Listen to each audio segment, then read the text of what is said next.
Who's to blame? Lots of people are to blame. The leadership of GIDS is to blame, and they should take responsibility for the decisions they did and didn't make. The leadership of the Tavistock Trust are to blame for not taking seriously enough the concerns that were brought to them by a sizable number of staff working in that service who were not transphobic, who were relaying clinical concerns, safeguarding concerns, safety concerns, and potentially child protection concerns about the young people they were caring for. How did you feel before releasing this book and during the research? What did you think the sort of response was going to be like upon revealing your investigation, and what's it actually been like since it's come out?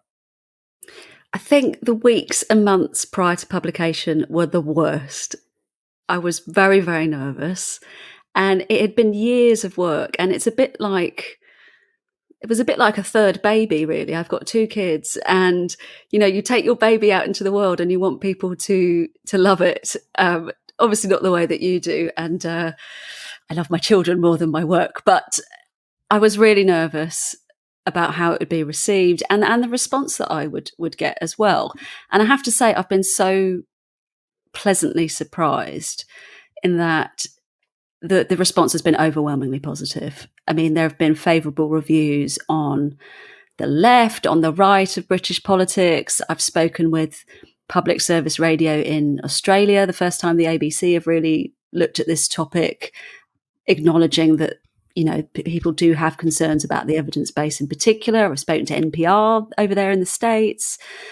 And I think when you get favourable reviews for your British viewers, from the Guardian newspaper, from the Observer, from the New Statesman, but also from the Telegraph, the Mail on Sunday, the Sunday Times, the Times, it really speaks to what I was trying to do with this book, which is this is a health story. It's not an ideological story. I'm not a culture warrior in any way. It's about whether the best care was always provided to each and every one of the young people being seen at that gender clinic. It seems like for the very well-meaning people who are trying to raise well-meaning concerns around the ability to consent, the effectiveness of different treatments, the confusion on both sides of the consultant desk around how this stuff works, that because it is so ideologically heated, it's incredibly difficult. And also, this decision, I would actually say that some of the people on the right have made this a more difficult conversation to have because of how inflammatory and how reactionary some of their conversations have been, because it's very easy to lambast anyone who decides to criticize this. So, you must be one of those reactionary far-right people. You just want, all trans people to die. And you go, well, I can see why treading carefully, as it seems like you have done, has hopefully managed to even out the balance between left and right. I think so, but also, I mean, just the way that I've approached the story and that we approached it at Newsnight, where this started, has always been, we've tried to be calm. We've never questioned people's identities or the right to transition. It's not ever been about that. It's about, as I say, about the standard of care. And I think sometimes, as you mentioned, the language used when this or related issues are discussed is really unfortunate. And what I've tried to keep in mind the whole time while writing was, we're talking about children and young people,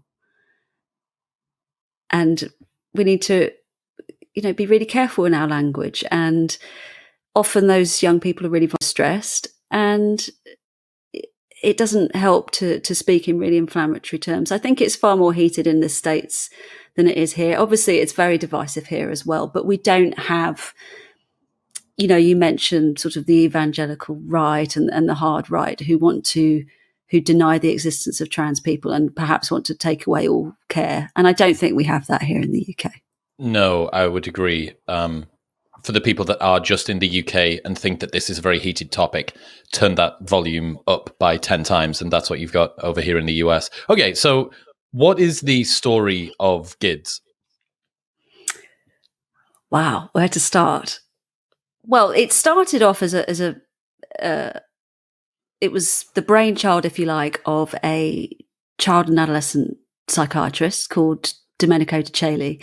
And he was really moved by a single example, a young person he was seeing in the early 1980s who was female born, but strongly identified as male and was very distressed about being in this female body. And that example and a couple of others that he saw in his work as a psychiatrist in Croydon, sort of South London, gave him this idea that there had to be a specialist service for these young people who had this, what he called a very rare condition where there was this mismatch potentially between biological sex and how they identified. And he succeeded in opening this service in 1989 at a South London hospital called St George's. And then it moved to its current home, the Tavistock and Portman, in 1994. And really for quite a long time, the numbers were very small. The service was about talking therapies, about trying to help those children and young people explore their gender identity, to understand it, to reduce their distress, to help them manage uncertainty. There was also, they did some work in schools about sort of trying to break down stigma. And what he noticed, even in those very early days, was that often young people would obviously, they'd have their gender-related distress, but they'd also sort of have quite a few other difficulties as well. And while it was never the aim of the service to try and change someone's gender identity or to sort of push them one way or the other, he noticed that sometimes by exploring someone's gender and kind of trying to help the distress being brought by the other conditions, perhaps sort of depression, anxiety, or what have you, then it might actually relieve that gender-related distress at the same time. So it was a very cautious, slow approach. And what we know as colloquially as puberty blockers, they were available in the 1990s, but to 16-year-olds only. So you'd pretty much had to have gone through puberty by the time you could have them. And the idea was that they would help to prepare the body for those who wanted to transition, prepare the body for the administering of cross-sex hormones or gender-affirming hormones. And it was acknowledged at the time that adolescence, well, it's acknowledged by professionals who work with young people, adolescence is a great time of fluidity, and that gender incongruence in children was not quite the same as it is in adults, in that it might not be fixed. And actually, in some guidelines that Domenico DeCeli wrote in the late 90s, it actually stated that professionals working with these young people should be mindful that strength of feeling might not indicate permanence, if you like. You know, that it was still, even if someone felt very, very strongly, it might not be that they would feel that way forever. And then the service sort of remained quite small. And then in the 2000s, it became under increasing pressure to provide those medications to younger aged people. And that was essentially because a team in the Netherlands had started doing that. And GIDS is the second oldest gender clinic for children and young people, just after the Netherlands. Second oldest in the world? Yeah, in the world, yeah. Wow. So I think that the Dutch opened in 87, I believe. And GIDS opened in 89. And there weren't very many people working in this field. And as we went through the 2000s, pressure grew on the service. It appeared there was some very early data coming back from the Dutch team, and it appeared that there was something here that would help this very small group of young people who were very, very distressed, who had their gender incongruence from early childhood, and it had persisted and was consistent throughout and had intensified with the onset of puberty. And it's a misnomer that pressure solely came from young people and families and perhaps sort of trans-friendly groups. It came from all quarters. It came from them, certainly, but it also came from other clinicians working in this field. It came from those working in adult gender clinics who said, look, we deal with those adults who have had to go through puberty, and it's really distressing in some cases. And it came from endocrinologists as well. And so they took they still had concerns, like the concerns that they had at the time was what impact blocking puberty at the younger age could have on bones, because puberty is the time where our bone mineral density is increasing at its fastest rate. So if you stop that, what's the impact going to be longer term? And we still don't really know that. We know it's not good to stop it, but when you reintroduce hormones to the body, whether that's our naturally occurring ones or synthetic ones, it does increase again, but we don't know whether you actually would have hit the peak that you would have had you not interrupted it. We don't know that yet. And they were concerned about what impact it might have on development, your sexual identity, on brain, all these other things. And those concerns didn't go away, but they were under pressure. And actually, there was an ethical argument that here is a treatment that might be very beneficial to this group of young people. Let's proceed on a cautious basis. We want to try and add to this evidence base because there aren't much data. So let's try and monitor a selected group of young people and see what the results are. So that's what they set out to do in 2011. And they ran this research study. They recruited 44 young people from the age of 12 over the next 3 years. And then sort of quite strikingly, rather than wait for that data to come back, in 2014, just after they had recruited the last young person to the study, so they'd only just started the blocker, they rolled out early intervention, as it became known, as policy across the service. How young is early intervention?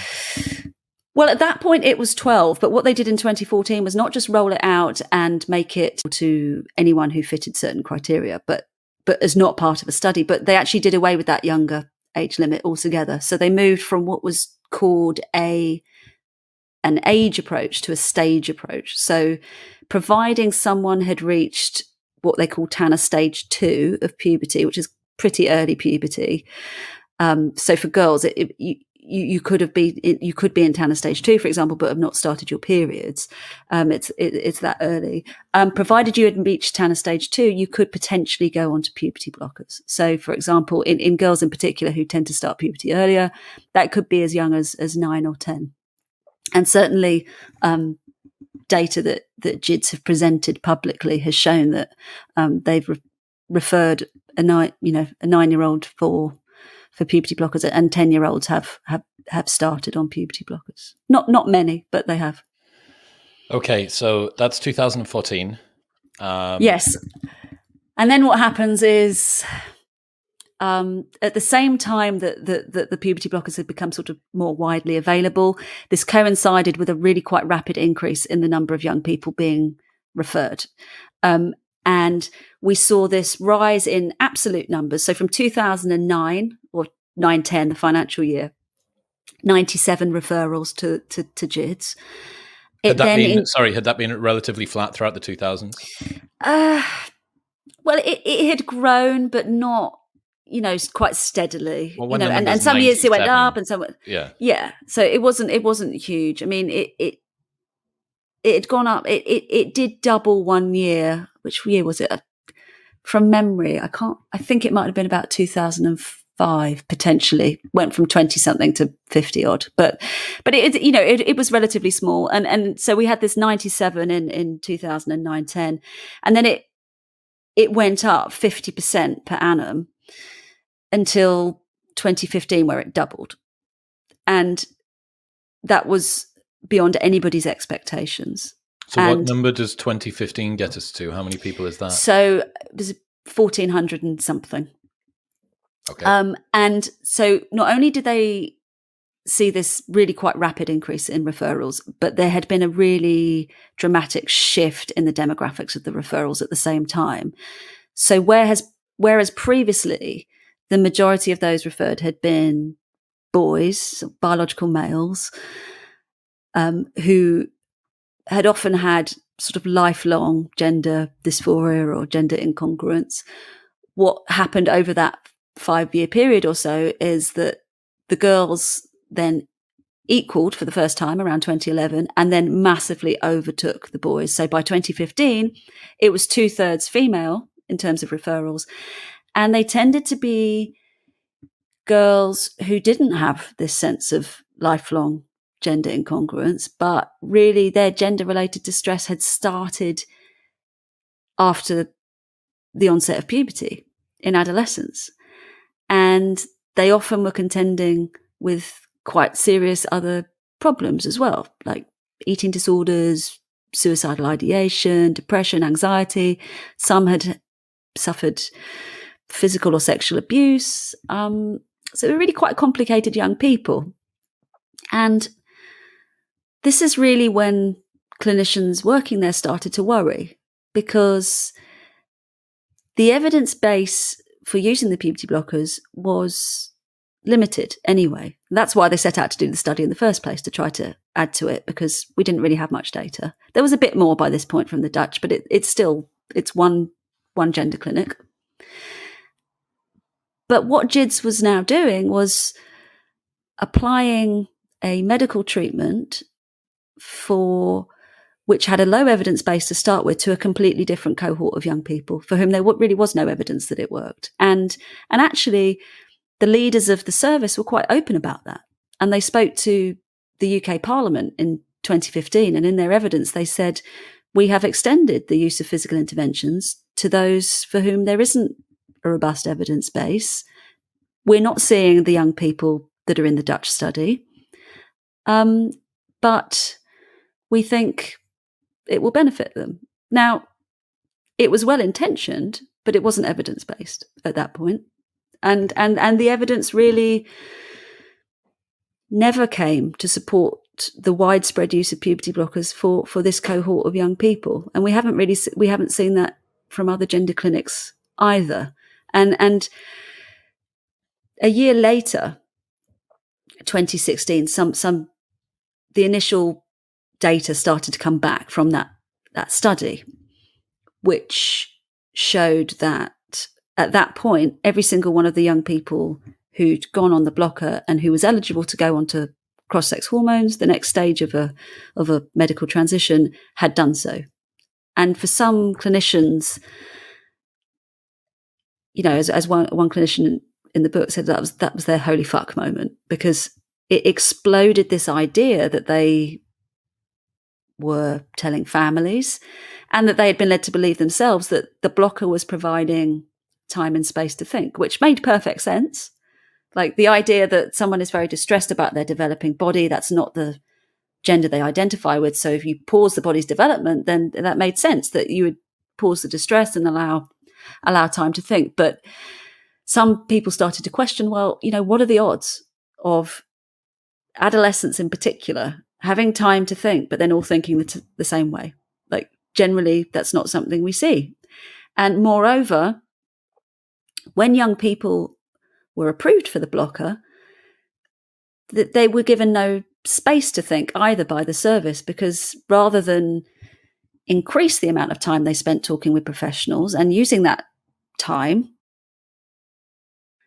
in fact, the frequency of appointments went down and they saw the service less often. So for some, it just totally changed the way they practiced.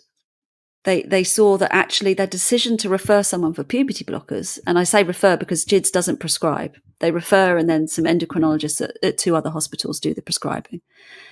That decision became much, much more serious, because if it was the case, as it appeared to be, that those young people would almost inevitably go on to cross-sex hormones, then conversations needed to be had before you started the blocker about what transition might look like, what someone should expect from physical transition, the irreversibility of cross-sex hormones, what was known, what was not known. And so this was a real turning point. It seems like the puberty blockers become much more of a one-way street, or a set of train tracks that once somebody gets put on them, it's rare that they're going to deviate. Well, it's really difficult to know for sure, because what we don't know is that we don't know that going on the puberty blocker in some way causes someone to stay fixed in their identity and therefore to go on to the next stage. And we don't know that because of the way the studies are designed. We can't infer cause and effect. But that is certainly what clinicians believe, that it might be, and you can't really say any more than might, but it might be that somehow pausing development or blocking puberty might in some way lock in an identity and stop it from changing where it might have. And it might not have in all people. And I think it's really important to stress that for any group of children and young people who have gender incongruence, from the studies that exist in the past, there have always been some that went on to transition as adults. So no one was ever questioning that. But there have always been a group that haven't as well. And that tended to be the larger group. But the concern actually initially about blocking puberty earlier was this, whether you would somehow lock in an identity that might have changed if you didn't do it. And that was something that was acknowledged by the Dutch team that pioneered this approach. They talked about, sort of slightly unfortunate phrase, but they talked about something they called false positives, that if you blocked earlier, you might end up with these false positives, i.e. people who wouldn't have transitioned had they not gone on the blocker. It's quite a euphemistic way of putting it. But so it was always acknowledged that this might happen. We don't know whether that is what's happening. And GIDS would say, well, look, it's not surprising that all those young people went on to cross-sex hormones, because we really carefully screened them. And we only, for that study, referred those for whom we thought were most likely to persist and become trans adults and transition, because they'd had this lifelong gender incongruence, and we assessed really carefully, and we're just really good at this, and that's why we got the results that we had. And I think there are a couple of problems there, in that there are named professionals who took part in some of those assessments who say, actually, our assessments weren't that good. And I did assessments that weren't that good. And it's not very common for human beings to admit they made mistakes. And I think when people are prepared to put their name for it, there seems to be no incentive for someone to do that other than it being true. And I think the second difficulty is that while that may have been the case for that small group of 44 young people, although, as I've said, clinicians who took part in those assessments have challenged that. But even if you accept it for those 44, it seems to be the case that the vast majority of young people, period, go on to take cross-sex hormones. And these were not the young people who were carefully screened and had lifelong incongruence and what have you. So there are a couple of difficulties there. Have you got any idea of how many patients were arriving at GIDS versus how many were being given puberty blockers? It's really, really difficult to put a number on it. And I have tried very, very hard, as have many other people, to ask GIDS and the endocrinologists at both University College London hospitals and Leeds teaching hospitals where the endocrinologists are based, how many young people have been referred and then prescribed puberty blockers. The honest answer is we don't know. From what is in the public domain, it would seem about 17, 1800. We know that in 2017, in response to a Freedom of Information request, GIDS said that they had referred 1,261. So that was 2017. Now, there was a period where not much happened at all because of legal disputes. There was a paper published last summer which gave some more figures for 2017 to 19. And adding those up together with some data that I received back from one of the hospitals, I would say it's sort of, minimum 17, 1800, which might not sound like a year, or across all of them? Across since 2011, or or potentially since it was nationally commissioned in 2009. But really there was so few in those early years anyway, because they weren't available. That might not sound very many. So we think they've seen in that time about 10,000. So it's about 20%. But I think it's quite misleading to look at it that way. And because I think it's more fruitful potentially. And this is what GIDS haven't really answered is to look at, well, how many of the people that were eligible were referred? Because there's one graph in the book, and this is kind of the best data we have, which is really kind of poor in itself. And this is from 2018, and it shows the proportion of young people who had been referred to the clinic between 2010 and 2013, who by 2017 had been referred to endocrinology, so for puberty blockers.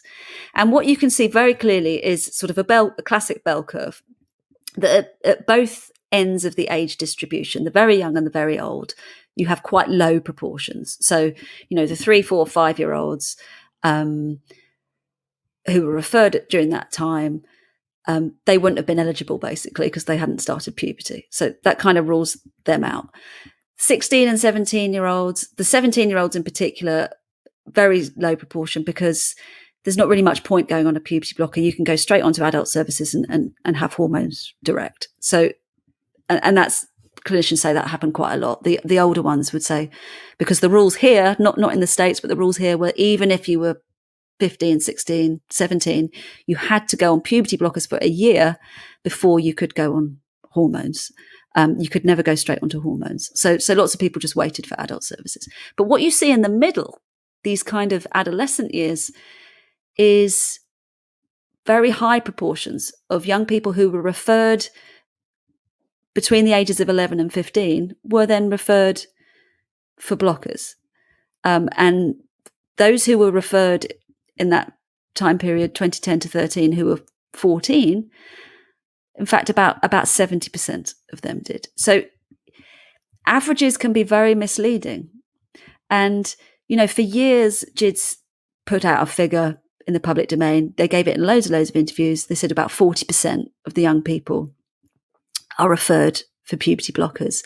And of those who we see who are referred under 12, it's about 20 to 25%, which you don't have to be a mathematical genius to work out. Well, if the average overall is about 40% and the under 12s is about 20, then it sort of implies that the over 12s is about 60, just basic maths. And those proportions have come down, but really, without the actual proper data in the public domain, all we can surmise is these are my best estimates. Well, isn't this place run by the NHS? Yeah. Is that not owned by, how is this not freedom of information? Like, it's literally owned by the British government. Well, yeah, it's not owned by the British government, but I know what you're saying. There have been countless freedom of information requests asking for this data, and the response is, we don't have it. Or we have it, but it would take far too long for us to get it because that information... NHS, absolutely screams NHS. Well, this is the individual trust. So they've been asked on many, and occasionally they've given us bits of data like that 1261 that came from a freedom of information request. And I have personally FOI'd the trust and the endocrinology hospitals, and they haven't provided it. They must have it, and it is in those patient records, obviously, if a young person has been referred. But I think also concentrating solely on the physical interventions only tells a fraction of the story. We don't know what's happened to those who weren't referred for them while at GIDS. We don't know whether their gender distress resolved, and if so, how, and what they're doing now. We don't know how many went on to adult services. We don't know how many people are happy. We don't know how many people are not happy. We don't know much at all. Given that this is an incredibly serious intervention that has lifelong repercussions, this is the sort of thing that tracking would have been pretty useful for. Just how effective is this sort of intervention? Just how effective is it to not intervene? Can we do talk therapy? Can we do other things that don't lock in this set of train tracks down? Okay, so am I right in saying that GIDS all that they did was refer for puberty blockers? They weren't doing... they weren't referring for surgery. They weren't referring for anything else. Was the sole thing that they did refer for puberty blockers? Yeah, they had absolutely nothing to do with surgery. So everybody they saw was under 18. And while I believe that you can get double mastectomies now at 17, no, they have nothing to do with that. That's solely adult services. So they would refer for puberty blockers. And this is the key thing, that from around 2014, also when they became, in their own words, an assessment service, there was no other treatment pathway that they offered. So they weren't offering extended ongoing talking therapy, like you say. They would assess for suitability for physical interventions. And that's not to imply that the majority were referred onto that, but they weren't offered anything else really either. Are puberty blockers reversible? Because that's something that I've heard claimed. The honest answer is we don't know. I mean, physically, they are, well, the honest answer is we don't know. The official NHS guidance is little is known about the long-term side effects of using puberty blockers to treat this condition, because they function very differently when used in gender-distressed young people than they do in the treatment of precocious puberty, for which they are licensed. Because in precocious puberty, where a child starts puberty very, very early, like way before they're ready, they take the puberty blocker, it pauses the development, and then they stop. And then they go through their body's biological puberty. In generally speaking, as we've already mentioned, when a young person experiencing distress about their gender takes a puberty blocker, they don't stop. They take it and their body never goes through their biological puberty.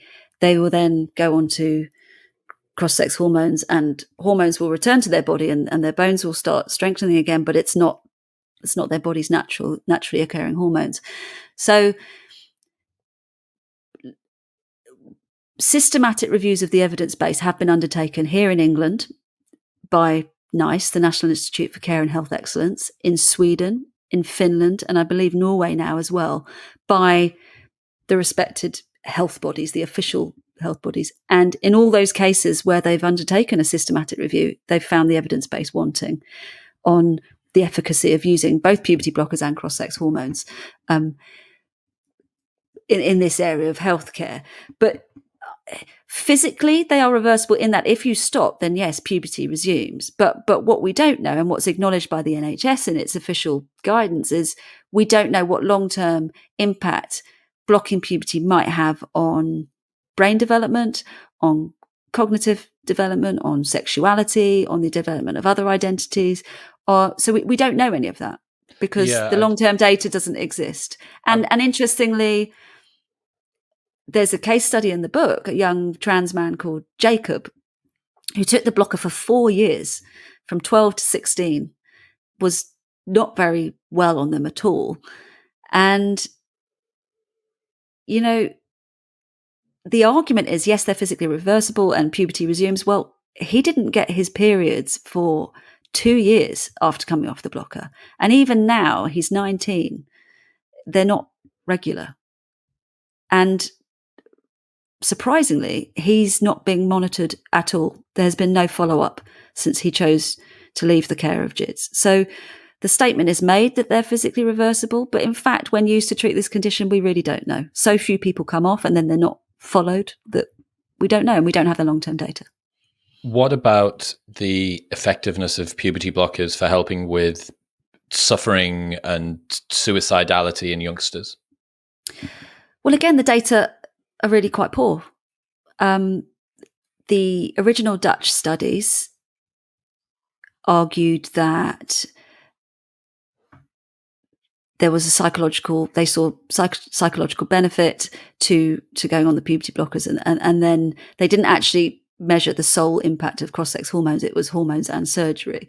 And they said the whole pathway was beneficial. But when GIDS tried to replicate the Dutch in that study, well, we didn't get those data back until, well, very late 2020 in a preprint, but officially published in 2021. And actually, when using quantitative measures, proper measurable stuff, they found no psychological benefit to the young people on puberty blockers. And in fact, even by the subjective qualitative measures, the self-reports from those young people, it was a really mixed bag as well. So the researchers, the team reported that the majority had a positive experience, and obviously none wanted to come off. But actually the data is not really that strong. And even in those qualitative measures, when you look at those who'd been taking them more than a year, it's about equal proportions. Some, in terms of about 30% reported, or just under 30% reported positive mood changes, and 30% said negative mood changes. And what's so interesting is that actually they had data that showed that as far back as 2016 or 2015 even, that for some people, well, there was no improvement, and actually for some people they appeared to get worse. So there really isn't strong data, certainly from the UK, that supports the argument that puberty blockers improve mental health or reduce suicidality. I know that there are studies in the States that come out of the States that claim to show that, but actually they're pretty methodologically flawed, and they have been quite heavily critiqued, and often don't actually show what they claim to show higher up in the paper when you look at the data. So it's pretty weak. It stacks up a very serious body of evidence here. You have an intervention which may not impact people in the way that it should do in the short term. It may not have the reversibility that would make it less of a big deal in the medium term. It may not fix the problems that are concerning in the long term. And it may also lock these individuals into a trajectory that they can't get out of on the lifelong term. That seems like an incredibly big decision to make. It should be one that's incredibly heavily scrutinized. It's one that should take a very long time to get to. And I understand that when this intervention or these interventions were first being rolled out, you don't know what you don't know.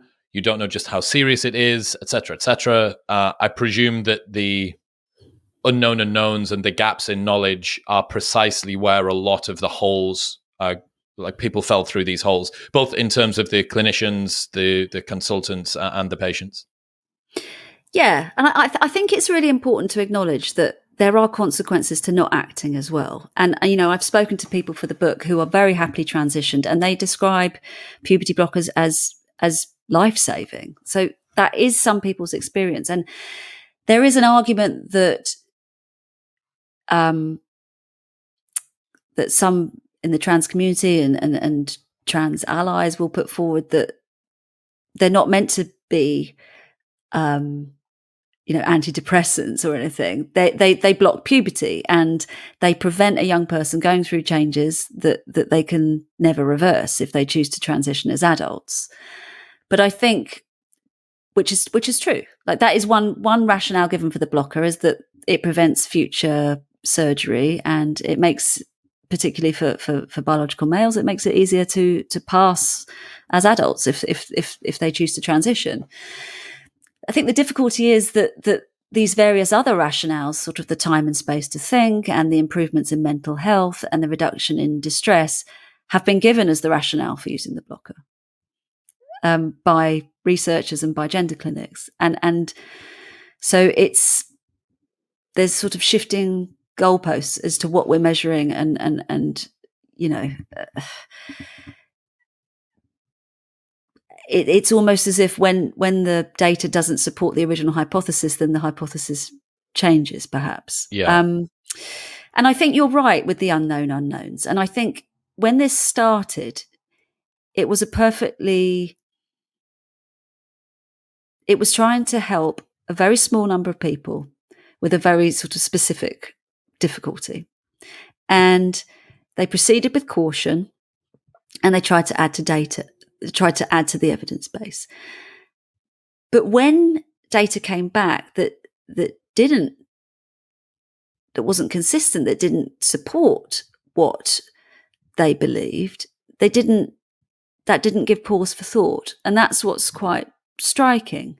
So it wasn't, and it may well be that blockers, as I say, I've spoken to people for whom they've been life-saving, but it seems that when they're applied to a completely different cohort of young people who who never met the criteria of the Dutch study, they weren't psychologically stable, they didn't live in supportive, necessarily stable home environments, and they didn't have lifelong gender incongruence, it's not really that surprising that you don't get the same results. And the surprising thing is to roll out one intervention to a massive group of people and not think that perhaps something else might be needed in some of those cases. And it's not to say that some won't benefit from them. But I think the evidence base hasn't really advanced much in 20 years. Yeah, it doesn't seem that way. Given the fact that the puberty blockers aren't reversible, even if they were reversible, I don't know if if it changes this concern. How can it be argued that it is ethical to allow an individual who is not old enough to buy a lottery ticket, buy a Red Bull, vote, drive a car with a teacher in the seat next to you, have sex, watch porn? How is it possible for that kind of person to be allowed to consent to any kind of procedure which could have lifelong implications? Well, the argument that one of the women who led GIDS for a decade, she retired in 2020, Bernadette Wren, wrote was that from its outset, GIDS was not just a therapeutic project, it was a justice project, and it was about extending the rights to live one's life, personal autonomy, if you like, to this group of children and respecting their identity. It wasn't about challenging who they were. And the argument is that young people know who they are, and it would be cruel to deny them the chance to live as the person they identify and who they strongly feel themselves to be. I mean, that's the argument. How many of these young people are just gay?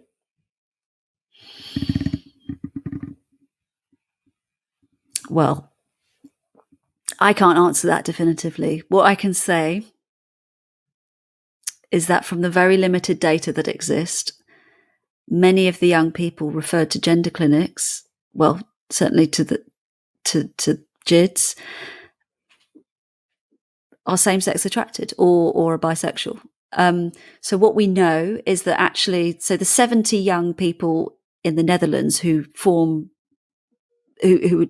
were part of these two Dutch studies, well, one Dutch study really, but two tranches, which forms the basis of all gender-affirming medical care for children. All of the girls in that study, all of the biological females, were same-sex attracted or bisexual. None were opposite-sex attracted. And one of the boys was, which is quite striking. The data that we have from GIDS is that of those referred in 2012, so, more than a decade ago now, of the older young people that were referred, so 12 and up, for whom they had data, which was about 100, just under 100. So again, not great. Around 90% of the girls were same-sex attracted or bisexual, and about 80% of the boys, roughly. And the only more recent data we have from GIDS, but we haven't seen any sort of breakdown, it's just on their website, it's from about 2015, so we don't know what the numbers are. But this puts it at about 70% combined for the girls, either same-sex attracted or bisexual, and about 60% for the boys. So still very, very high. And this was a concern that many, many, many clinicians had. And I want to be clear that it is not it's not solely coming from those clinicians who are themselves gay. or lesbian or bisexual. It was so widely seen. And I think some of those clinicians say that the charge was put to them, well, you're too close to it because you're gay, and therefore you can't be subjective about this. Now GIDS would deny that happened. But actually, when I put that to them, when I spoke to them for the book, one clinician, Anna Hutchinson, she said, look at the data. That it's not, we weren't seeing something that wasn't there.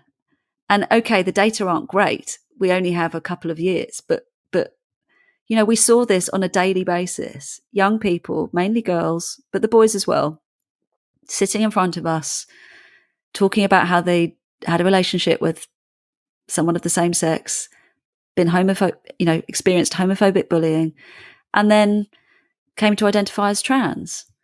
And it wasn't that they were saying that none of those people could be trans or they didn't know themselves in any way.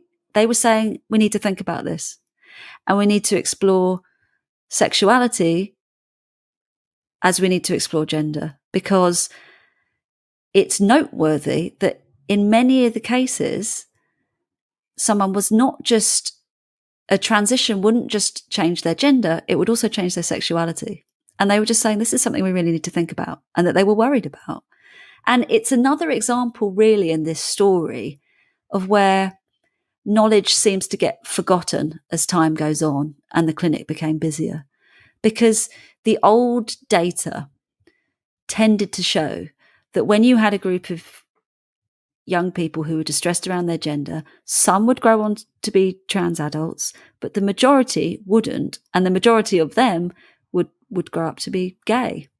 And that seemed to be forgotten as time went on. And clinicians said, look, these behaviours that many of us are taking as indicators that someone might be trans, they equally apply to kids that might grow up to be gay. Like, they're really similar. So that's something we need to bear in mind. It wasn't that they would dream of telling a young person, no, your identity is not what you think it is, you're gay. It wasn't like that. And of course, no one was intending to, it's this awful, like, converting gay kids. There was no intention, but what they were saying is, we really need to think about this. And at the moment, we're not. How many other mental health complications were the young people coming into this clinic suffering with? They were complicated young people. They were complicated young people with complicated lives. I mean, several clinicians said they didn't see a single young person for whom everything was fine, apart from their gender identity. Others disputed that, and they said for some you just knew, and there was nothing else it could be, and so therefore 3 sessions is fine, and that's fine. But many said that these were the most complicated, distressed, and traumatized young people they'd ever worked with, and some of these were very, very experienced mental health professionals who'd worked in numerous other services, and that's why they were so worried, because there appeared to be so much else going on. And even if some of those young people, were trans and would benefit from transitioning, and I'm sure some of those young people have, they were saying they're not in the right place to do it safely. And some of those other issues need to be solved first. It wasn't that they were denying their identity or that it could be the right pathway for them, but it just wasn't safe to do it at that moment in time with so much else going on. And equally, it could be that the primary difficulty was not the gender, and that if you solved something else, I mean, I don't wish to imply that this was the majority of cases, but there were several cases that's documented in the book where a trans identification came quite quickly after a young person had suffered a traumatic event or had potentially been, sexually assaulted or sexually abused. Now, what clinicians say is that it's quite easy to understand why someone might feel distress about their body and particular parts of their body if they've been horrifically violated, usually by people you trust in those parts of the body, and therefore you'd want to change it. Yeah. And what they were saying was that needs to be worked through first. Again, it's not as black and white as someone's had a traumatic childhood, therefore they can't be trans and can't transition. They were saying in those circumstances that trauma has to be worked through so that we make sure that we get this right. And they were saying that too often it didn't happen. Well, fundamentally, the question here, I think, is, are young people distressed because they're trans and aren't fully living out their desired gender identity? Or are they trans because they're mentally distressed and haven't dealt with the underlying problem?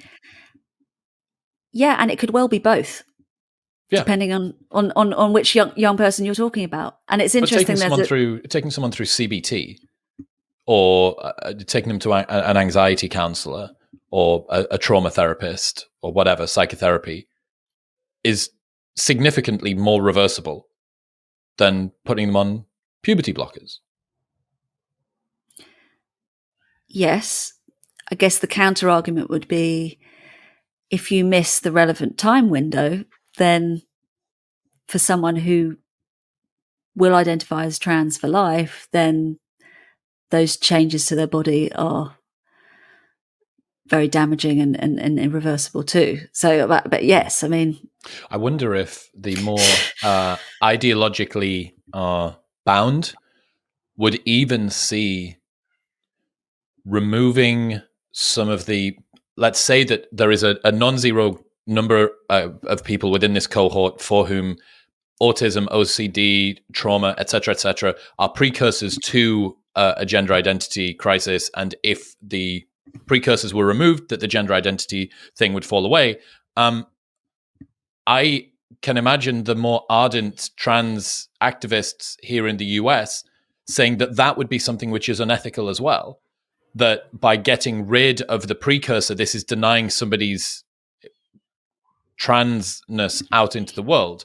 I mean, yeah, and that's what happened at GIDS in that clinicians say that they were discouraged from providing what you might call a differential diagnosis. So that to even suggest that someone's distress might be as a result of something else other than being trans was discouraged and seen as transphobic.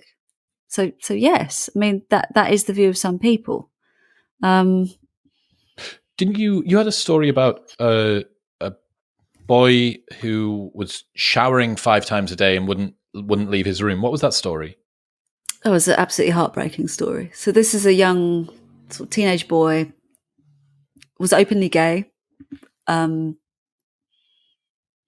was coming home showering as soon as he got home from school, and his mum didn't really think that much of it. She just thought, oh wow, I'm blessed with a really hygienic teenage boy. Rare.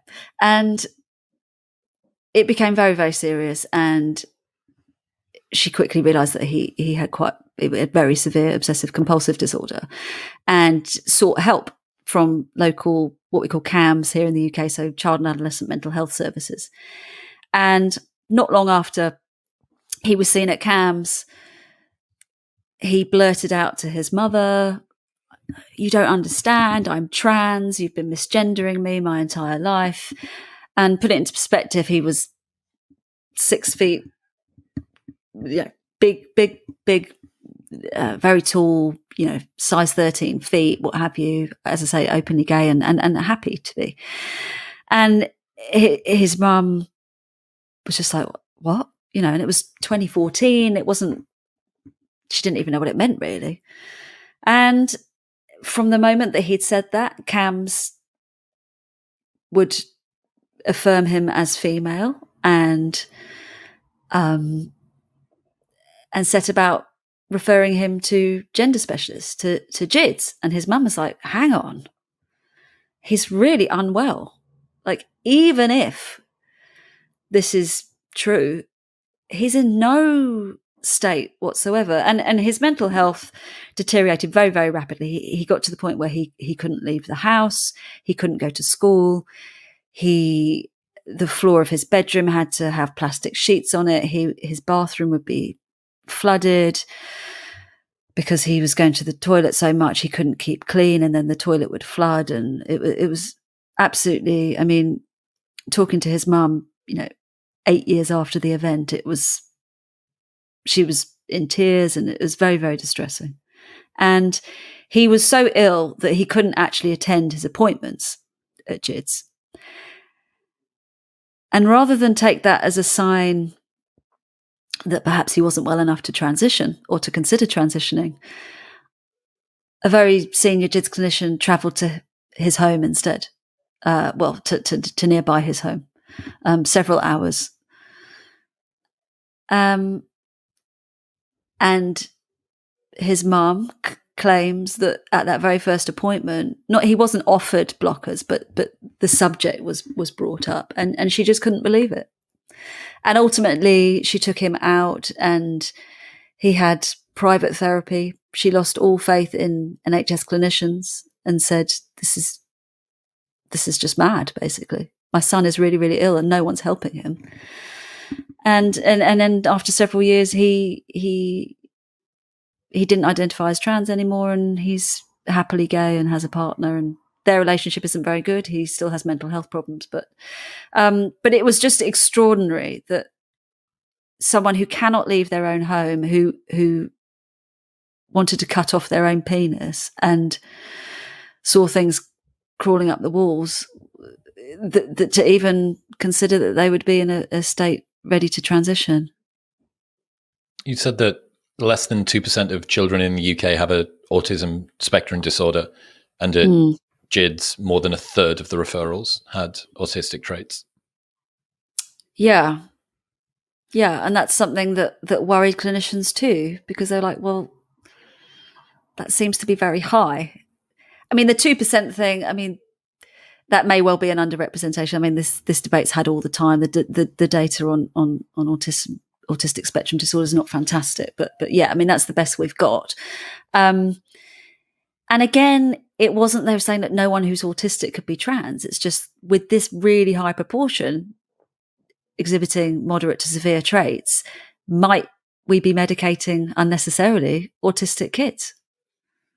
And they were really worried about that, because what we know about autism is that not just on gender, but on other things as well.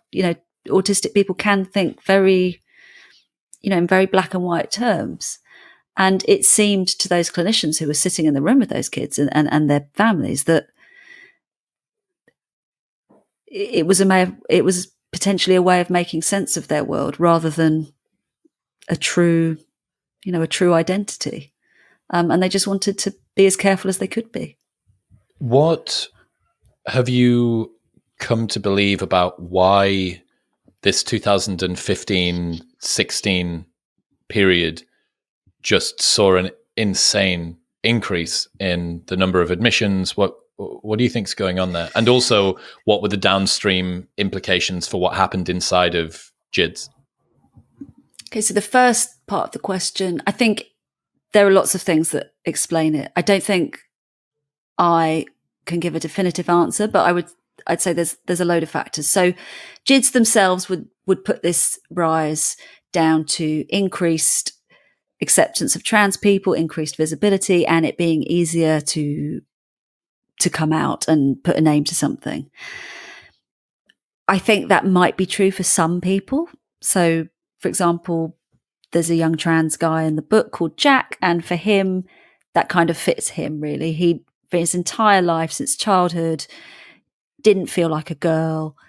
And really, when he came across the idea of trans around sort of 2010, he said, yeah, that's me. So that might be the case for some people, but it really doesn't explain the full picture.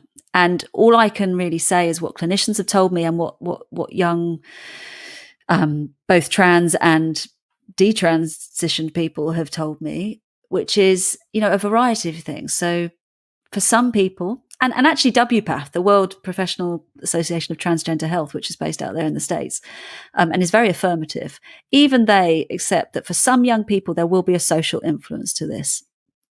to their trans identity, and that we have to bear that in mind. And for one of the young people in the book, Harriet, that was certainly a factor for her. The fact that many of her friends were also identifying as trans or non-binary, and it was quite trendy at that time. For her, she also was having some quite severe mental health problems, and she had a same-sex relationship and been made to feel quite ashamed about that, and she didn't want to be a lesbian. And the combination of these things, and she was a really heavy social media user, and in her own words, she saw a trans identity as a way of understanding, of jumping ship, but also of making sense of who she was. And for a while, she was much, much happier. She was. She went through this honeymoon period for several years. It wasn't a fleeting identity, and in that time, she took testosterone and had a double mastectomy, and now regrets that. But I think that's the host of other factors, and I think particularly for girls,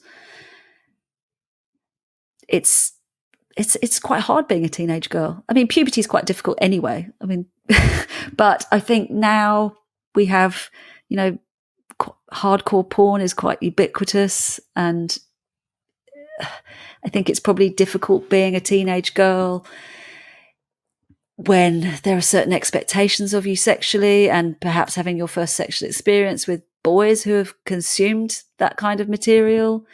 And I think it's hard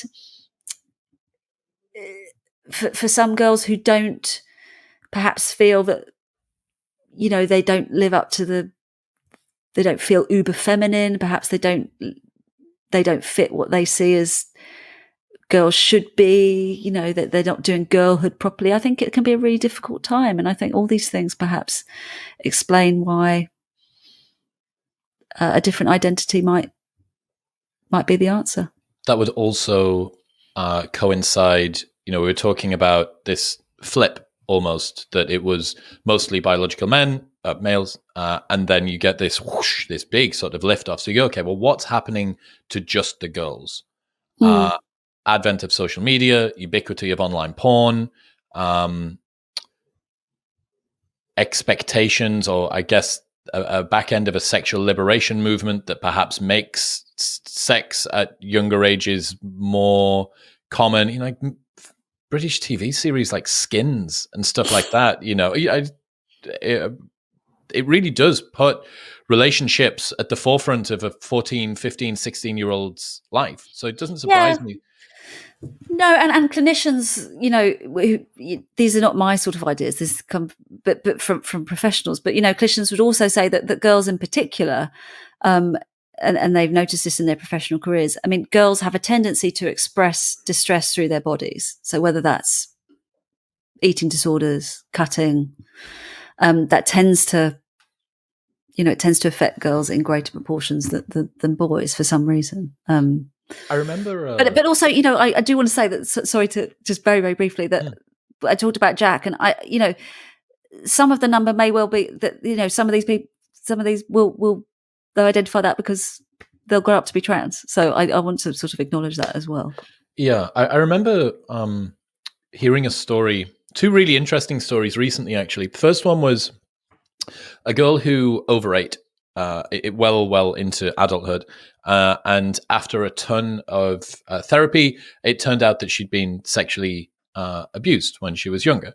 And what it seems was happening was this woman was making herself into as unsexual of an object as possible by gaining weight.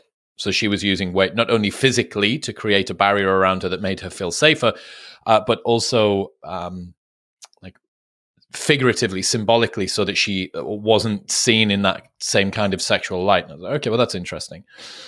And then this other one, there's a YouTube channel called Kidology. She's a British YouTuber, 100-something thousand subs. So it's an interesting channel. And there is a common subculture on the internet at the moment that there's no such thing as a female incel, that basically any woman would be able to get sex. It might not be the sex that they want, but it's sex. And for men, there are men who want sex and can't get it. Therefore, there is no such thing as a female incel. And she really changed my opinion on this, because she spoke about the fact that she had gone through some trauma, not in terms of a sexual assault, but just in terms of like an unpleasant, unenjoyable experience that had left her feeling like incredibly averse to sex. So even if she likes a guy, even if she wants to get intimate with a guy, she can't bring herself to do it. And I thought, holy fuck, like that type of dynamic that could cause someone to want to be intimate, but be unable to bring themselves psychologically to do it. Like, that ticks all of the boxes of incel, as far as I can see.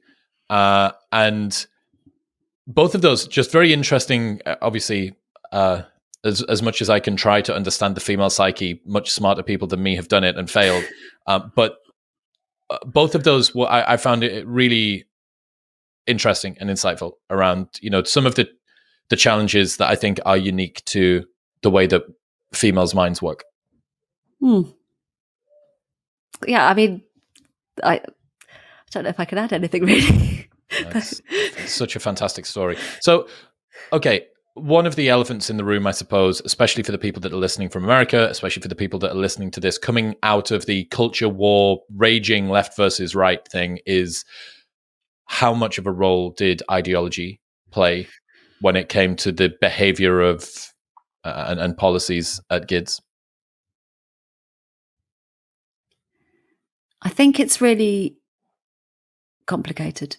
I think it absolutely did play a role, but it's not as blatant as some would want to believe and talk about. So there were certain groups, trans groups, trans support groups, who were very active, and their presence was certainly felt by clinicians at GIDS. And I mean, pretty much everyone I spoke to, I mean, it depends what period of time you're talking about, but the period of time where the referrals were going up through the roof and the pressure was absolutely immense to get through the numbers. There was a particular group called Mermaids, but there have also been others, and in more recent years, Gendered Intelligence is probably the most influential group. But their presence was felt, and clinicians say, look, even though they weren't in the room, they were in the room. They were in our minds. We had this pressure from Mermaids all the time, and Mermaids are a charity which supports gender diverse, as they put it, and trans children and their families, and they're very much in favour of a medical model. And they lobbied GIDS for years, both to introduce the blocker at a younger age, so that in the 2000s, and then to reduce the age at which hormones could be given, and to relax the criteria whereby a young person had to go on the blocker before going on hormones. Now, it's not, the reason I say it's complicated is because they didn't get everything that they wanted. So those two later things didn't really happen. So there wasn't a big reduction in the age at which hormones could be given. It came down a little bit to around 16 as opposed to a hard 16. And so you could be, 15 and 8 months, 9 months or what have you.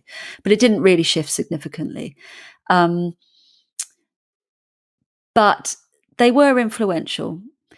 We know that the head of that charity would make requests on behalf of families for a young person's clinicians to be switched if they weren't getting a referral for blockers as quickly as they wanted. And on occasion, I don't know how often this happened. I'm not suggesting it happened often, but it did happen. And those requests were granted.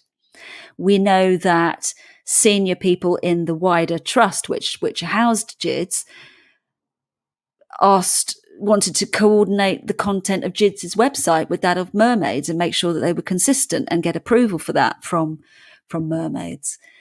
And I think there's probably a more subtle influence that they had, which is, it appears that when new information came to light during the course of the work, whether that's information on the blocker and how it was working, this everybody going on to cross-sex hormones, or the vast majority, or other things that came known, for example, the risks to biological males who had their puberty blocked too early, who then went on to transition. Actually, if you block too early, it can make it very, very difficult to perform certain surgeries.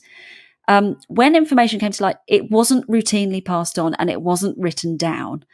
And the suggestion from clinicians I've spoken to is that was because there was some kind of fear of a backlash from these groups if that information was codified, because it was scary to tell a young male who identifies as female that surgery could be very difficult for you if we block too early. It's probably not something they want to hear, and it also makes it much more real, doesn't it? You're talking about many, many years in the future.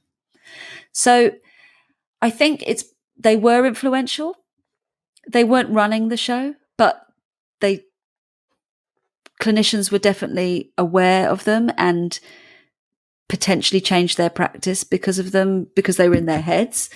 And I think it prevented GIDS from changing direction when perhaps it could and should have over the years, because the relationship was too close. And what clinicians have said is that, who've worked in other places where you have patient groups, and sometimes patient groups come into conflict with medical professionals because they might want something that actually is not clinically indicated.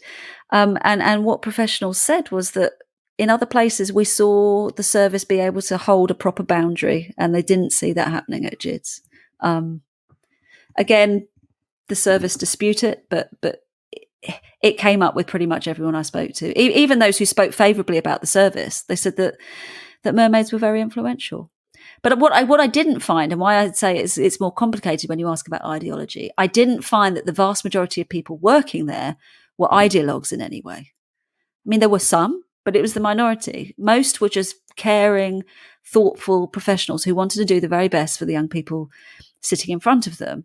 And so I don't think it was staffed by a load of ideologues, but it's quite telling that one of the people in charge of leading that service said, described it as a justice project as well as a therapeutic project. Yes, the energy, the vibe, the culture trickles down from top to bottom, right? Yeah. And if you have somebody leading at the top that essentially everyone else is responsible to, culpable to, answers to. So, I mean, you can say it's not a bunch of card-carrying, flag-waving ideologues with foam fingers saying that we want to trans the kids and all the rest of it. But it does seem like there is a pretty big laundry list of errors that occurred. Yeah. It seems like I have no idea how malpractice-y, how calling into dispute someone's medical ethics and whatnot this is. But we can definitely say that it was a suboptimal, clinical environment, I think. Who's to blame?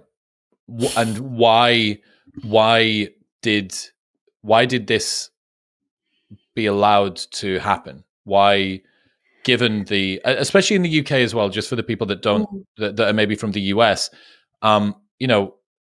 to get interventions, to get prescribed, you can't get prescribed melatonin in the UK, right? You can buy 10 milligram tabs on Amazon over here in the US. The general patient-doctor relationship in the UK is starkly different to the way that it is in the US. And they're not incentivized to typically intervene. Number of times I've gone into the doctor, I'm sure it's been the same for you as well. They'll print off a single sheet of paper, give it to you and say well, give this a read and try not using your phone before you go to bed, or stop eating so much kale, or whatever the thing is. And then they'll say, right, on your way you go. My point being that they seem to be reticent when it comes to interventions.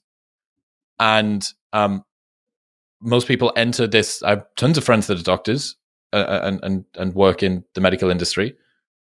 I don't think that they would want to go in to do anything to damage people.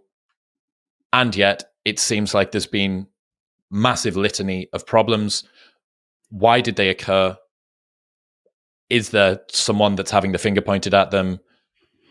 Why are there so many holes in this system? Big questions. I think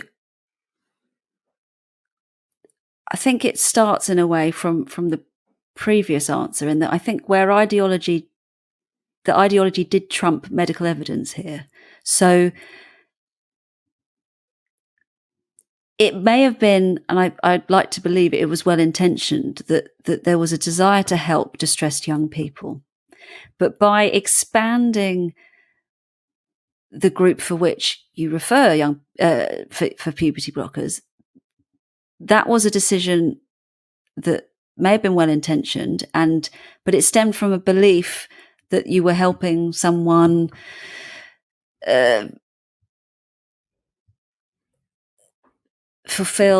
meet their true identity. It wasn't evidence-based. There was no evidence to support that. And actually, data came back that actually challenged that. And they didn't change practice. And that's what's so sort of difficult to understand.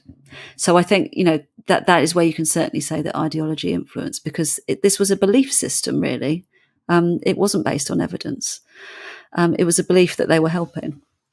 And as one clinician put it, things can be well-intentioned, but ill-informed.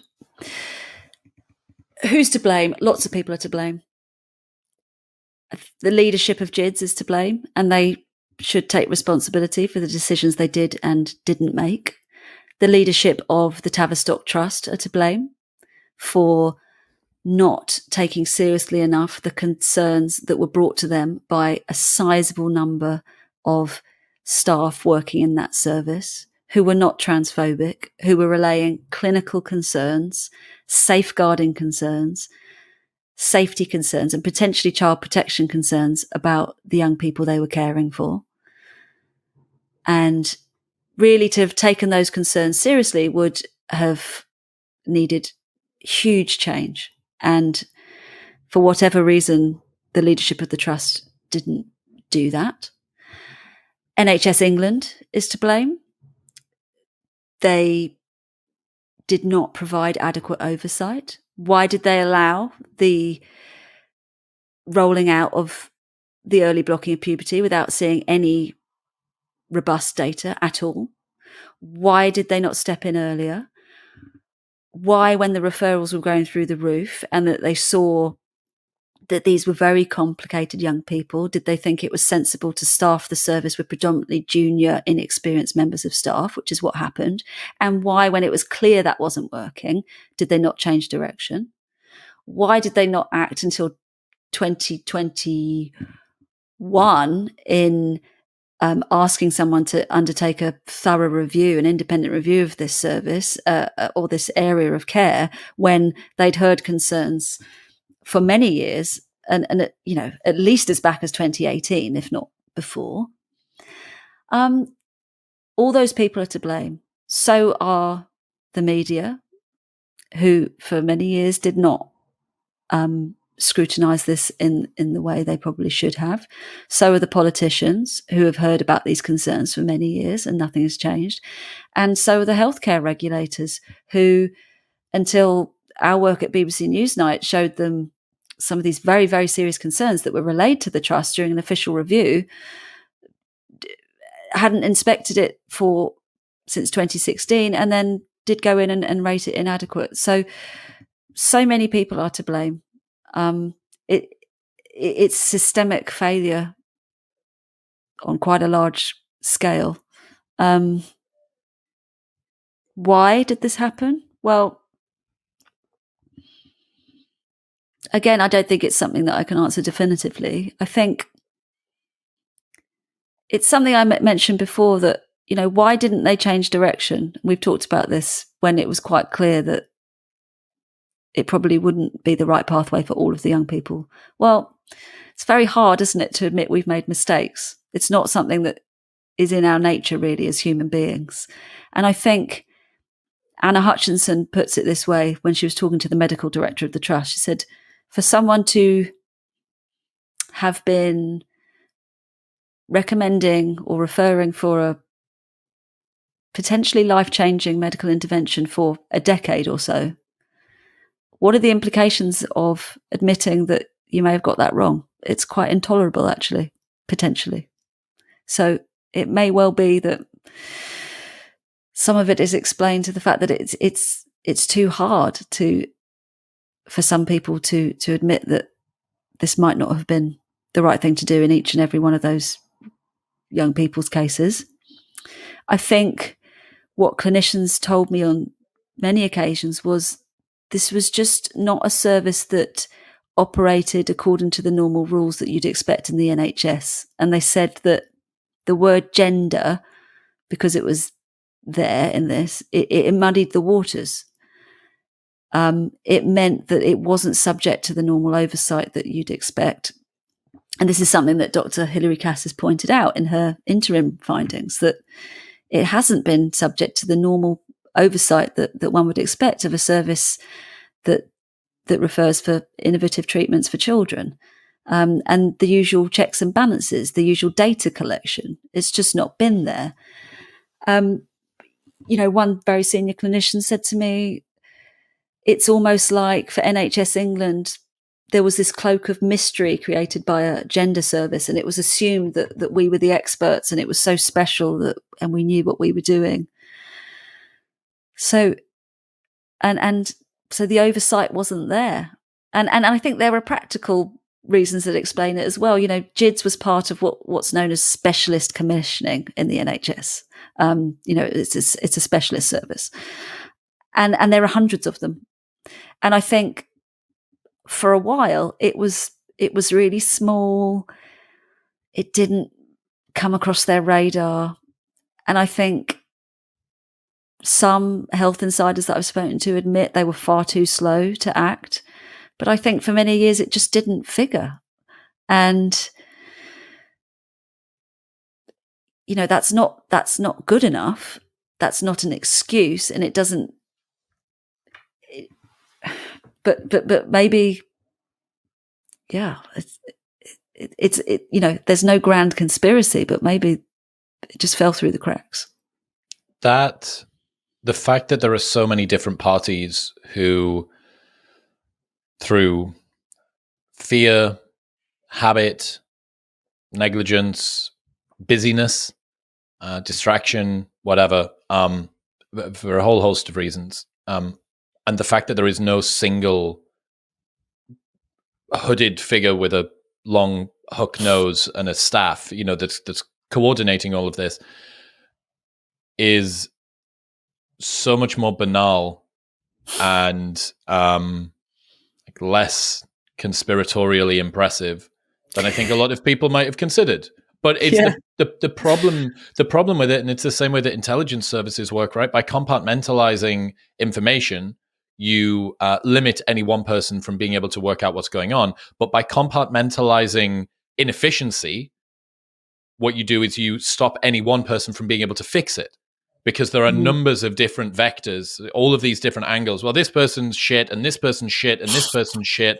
And, when you pile it all together, it's not one big mound of shit. It's multiple spokes of shit all pointing at the same thing. I think that busyness point you make is really important, actually. I think sometimes there just was no time to think through what they were doing. What's happened to GIDS now?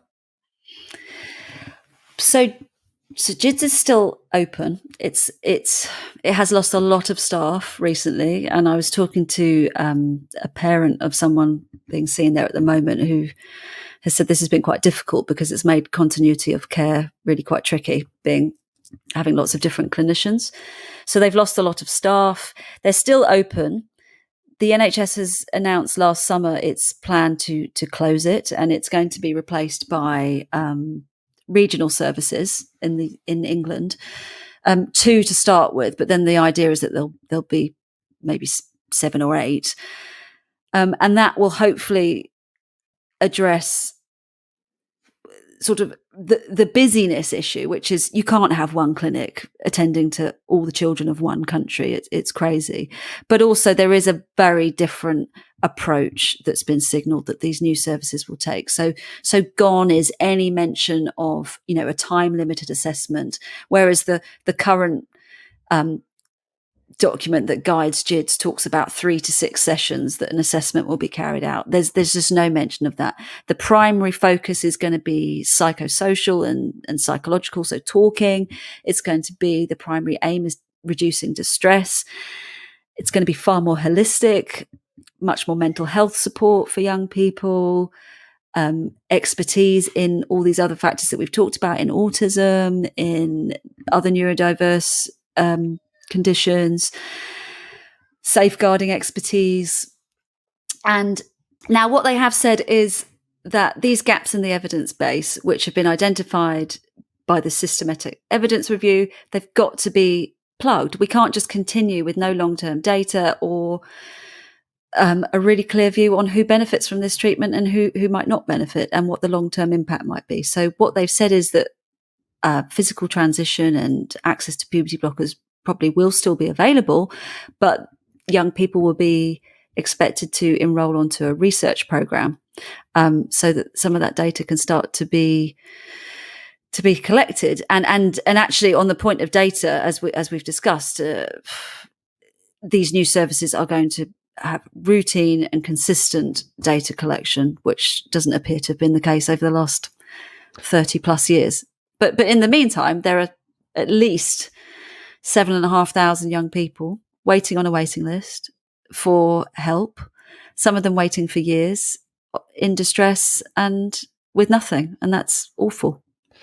One of the reframes that I'm going to take away from your work is that when we talk about 7,500 young people that are struggling with what they are saying is gender identity, and for some of them very well maybe, they require trained counseling and interventions to help them work out what's going on.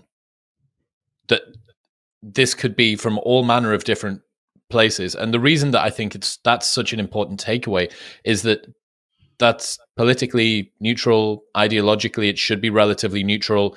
Look, there are lots of contra indicators and precursors to what can manifest and present as a gender identity problem. That should be treated regardless of what it like. Okay, so you're not going to treat, even the most card carrying evangelical, like hard righty. Well, you don't want to treat a kid that's got ADHD or OCD or autism. Like, of course not. Like, don't be an idiot. So I think that's very important to think about it that way, as in, look, there are a suite of things going on here. It is important that we give people, even if, and I'm sure teenagers belligerent coming in saying that they know what the problem is and they've read it on TikTok or on Reddit or whatever and blah, blah, blah. Even if what ends up happening is that OCD, autism spectrum disorder, etc., counseling is couched within a gender care world, gender care treatment, which will perhaps encourage teenagers who wouldn't have gone for this kind of treatment because they are adamant that it's one issue and it may be something else. Even if you do frame it within that very well may make them more open to it and go, okay. And then perhaps over time, if some of these like issues, mental health issues, which are perhaps upstream from this problem, if they do get relieved, you go, that's another way perhaps of dealing with this. And, again, the massive influx that we've seen, and you mentioned it earlier on, that there are pockets of sort of gender issues that occur. It's, 5 girls in one class in one school. Well, I mean, what's going on here? Like that seems to push against it's simply the fact that people are seeing that they can live their true selves because they're less, there are role models out there in the world. They go, well, if that was the case, they would be completely evenly distributed. If there was no sense of a psychological influence, a psychological contagion effect, like some sort of mimetic thing that's going on, it would be exclusively distributed randomly and evenly. But it's not. It happens in particular towns, in particular cities, in particular schools, in particular classrooms. I'm sure that if you mapped the place that these kids sit at the lunch table, where they sit in class, you're also going to see that it happens within friend groups. So given that you have this massive increase, I actually think, if the UK is able to enact what it is that you're talking about, I actually think that that's quite reassuring. I think that, all of the different propositions, care, security, safety, holistic model, focusing on talk therapy, et cetera, that to me seems like a pretty unobjectionable, good approach to this issue. Yeah, I mean, the mood music is very positive. I think the problem is we're quite a long way from that actually being realised. But I think it's interesting that of the countries that have looked at the evidence base, they've all started to proceed slightly more cautiously when it comes to medical transition. They haven't ruled it out, but Sweden, Finland, Norway, potentially here in England as well. There's a sort of rowing back from affirmation only and medical approach only, and it's talking therapies first and not ruling it out to those for whom it will still be the right answer, but not the only answer for all of the young people coming forward. Yeah, I really appreciate how gentle you are with this discussion. That's the best word the best proxy I can come up with for it. I think incredibly measured, which I think is very important. If you want to try and change people's opinions, if you want to try and slice through a very divisive and sort of ideologically fueled topic, I think that you're going about it the right way. I'm very, very impressed with the way that you present your stuff. So if the people that are listening want to find out more about you and the work that you do, where should they go? Well, I work at the BBC, so I don't have my own website or anything. But find me on Twitter. I'm at Hannah SB, so Hannah, and then SBEE. The book's called Time to Think. It's in the States. You can get it on Amazon. I don't have a US publisher, so if there's anyone listening and wants to publish it, then please do get in touch. But you can buy it on Amazon on Kindle or hard copy. It will be sent from the UK. Yeah, that's me really. Hannah, I appreciate you. Thank you for today. Thanks so much for your time. Thanks for having me. What's happening, people? Thank you very much for tuning in. If you enjoyed that episode, then press here for a selection of the best clips from the podcast over the last few weeks. And don't forget to subscribe. Peace.